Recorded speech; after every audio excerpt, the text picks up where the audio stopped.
Olá, esta é uma apresentação sobre o projeto semestral da disciplina de Física 2, com foco no tema 1.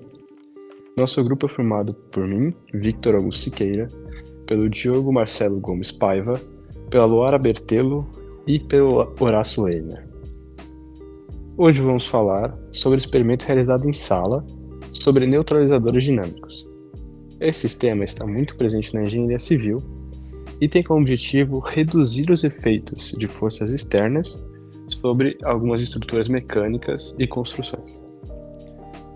No experimento, utilizamos dois sistemas, sendo o primeiro com massa igual a 77,18 gramas e o segundo com 103,36 gramas, cada um conectado a uma mola, com K igual a 15 Nm e 10 Nm respectivamente.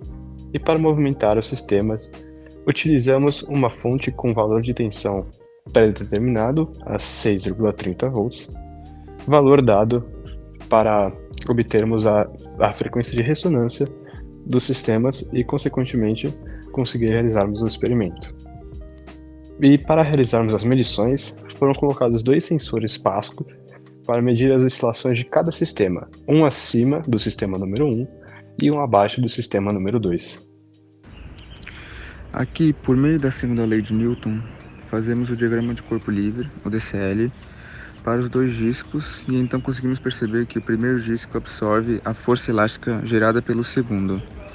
Dessa forma, no segundo disco só agem as forças peso e elástica da mola 2, e no primeiro disco age a força gerada pela fonte, a força peso do disco 1 e as forças elásticas das molas 1 e 2. Em seguida, determinamos a frequência angular natural a partir desse equacionamento. Foi feito o cálculo da raiz quadrada da constante elástica sobre a massa. Isso para as duas frequências angulares. Complementando, precisamos entender que a amplitude deve ser a mais próxima possível de zero, pois o disco 1 está sendo amortecido pelo movimento do disco 2.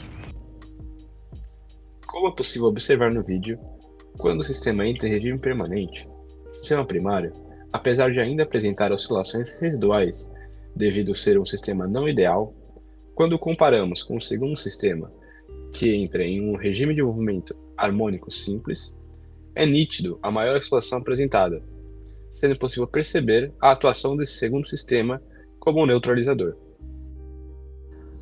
Quando analisamos as amplitudes através dos gráficos obtidos dos sensores PASCO, observamos que o disco que apresenta apenas movimentos residuais tem uma amplitude igual a 0,52 cm, enquanto a placa que está em regime de movimento harmônico simples tem uma amplitude igual a 7,64 cm e funciona como amortecedor para o disco 1.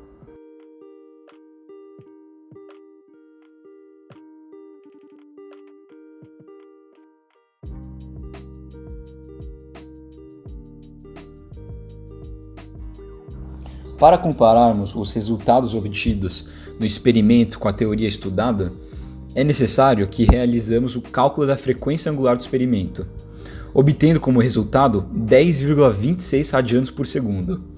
E quando comparamos com o resultado obtido na parte teórica, de 9,84 radianos por segundo, ou seja, com um erro percentual de 4,26%, sendo um resultado muito satisfatório, e assim comprovando a teoria estudada. A amplitude da placa amortecida é significativamente inferior à da placa que absorve as oscilações. O erro percentual identificado compara os valores experimentais e teóricos da frequência angular. Esse erro pode ser atribuído a possíveis irregularidades nas medições, variações na tensão da fonte e a um período de medição insuficiente, que podem ter contribuído para um erro maior. Portanto, foi possível comprovar, a partir do experimento feito, a resolução do sistema neutralizador dinâmico de vibrações composto por dois discos.